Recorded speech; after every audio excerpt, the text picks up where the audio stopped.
Today I've got a bit of a late night Anthem news update for you guys because Ben Irving just went ahead and released their Anthem loot update. This is very much in response to community feedback on the current state of the loot economy, inscriptions, masterworks, crafting.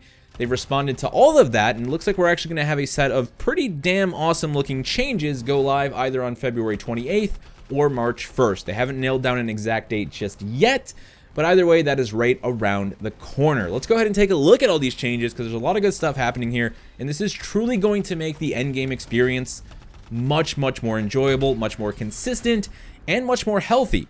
The general idea here is to make inscriptions better for the items they are on. Now, this is only going to apply to new items that you earn in Anthem, not the ones that are currently in your inventory or in your vault. You'll either have to re-roll those via blueprints, which is going to be more useful, and we'll talk about that in a second, or just search for new ones to drop out in the wild. Let's talk about how inscriptions currently work before we go into the changes. There is essentially a large pool of inscription options available to roll on items, but that pool, those pools, they're all generic. That means that you get an assault rifle that rolls an inscription that benefits a shotgun. Or you get a sniper rifle that rolls an inscription that benefits a grenade launcher, and then another inscription that benefits a shotgun, and then another inscription that benefits something else that also doesn't help you at all. That is the current problem with inscriptions. And when you go into blueprints and start trying to re-roll your masterworks, you are essentially having to go through that massive generic pool. You're trying to get a boost to your railgun, but you just keep getting boosts to sniper rifles, which you don't even care about. Or you keep getting boosts to shotguns on your assault rifle, which you also don't care about. It's way too generic, and that is the issue. So now, any inscription that rolls on an item, like an assault rifle, is only going to benefit that item. Otherwise, it's going to be an inscription that benefits the javelin as a whole. An example they gave is an assault rifle, which will not have an item-specific pistol damage inscription, but it may have an electric damage suit-wide inscription that would work for a lightning build. The idea here is to make use of specific inscription pools. So now the assault rifle has its own pool, and then that has 4 separate pools that span major primary, major secondary, and minor secondary. Primary inscriptions will be focused on damage or survivability. Once again, with that inscription, if it is item specific, benefiting the item it's actually on. So we're talking about an assault rifle here. That means that that primary inscription, if it rolls for a weapon, it will always be for the assault rifle. Otherwise, it will be a javelin wide inscription that benefits damage or survivability across the whole javelin. When we talk about secondary inscriptions, so major secondary and minor secondary, this is going to focus on utility, and it can be targeted to the item, once again the assault rifle in this case, or the entire javelin.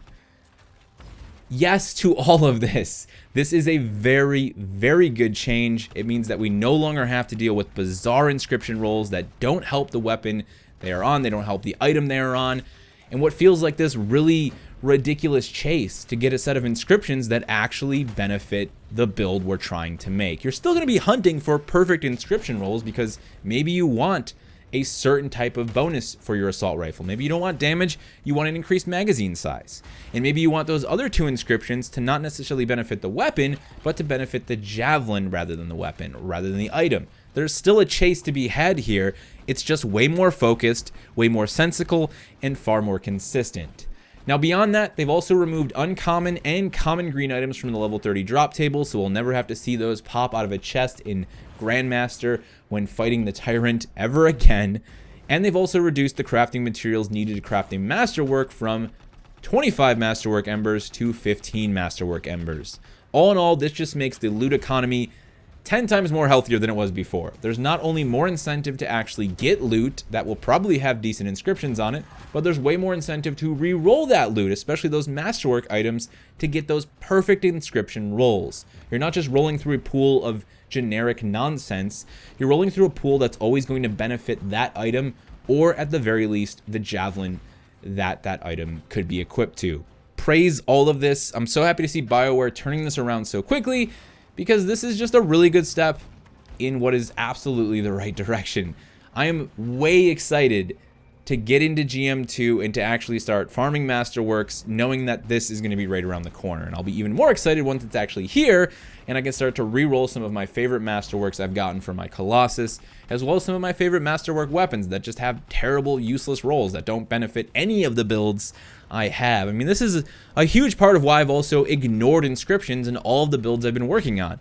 They're so damn inconsistent and so damn all over the place. There's really no way to reasonably get Inscriptions that actually help the build.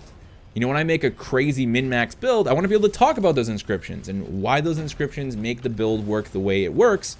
I can't do that right now, but I will be able to in just a few days. So kudos to BioWare for wrapping this up and getting this turned around so quickly.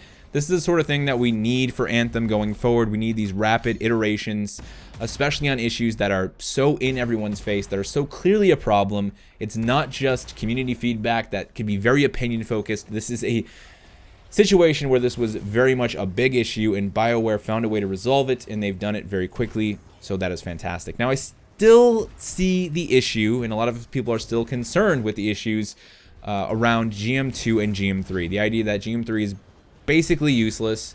People would much rather run GM2. It's easier, and the opportunity to get legendaries isn't really that much less so. So people are just playing GM2.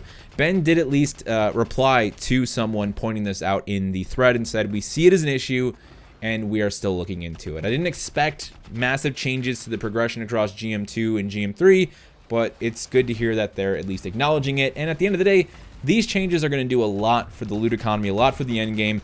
I think this is going to give people incentive to go after GM3 just for the additional difficulty, because they're actually going to have those refined builds that they've been able to work on with a much more consistent and much more understandable and reasonable and useful and all of the good words inscription system. That's going to do it for me. Feel free to leave your thoughts down in the comment section below. Thank you guys so much for watching. Get ready to make some of those beautiful builds, and I will see you in the next one.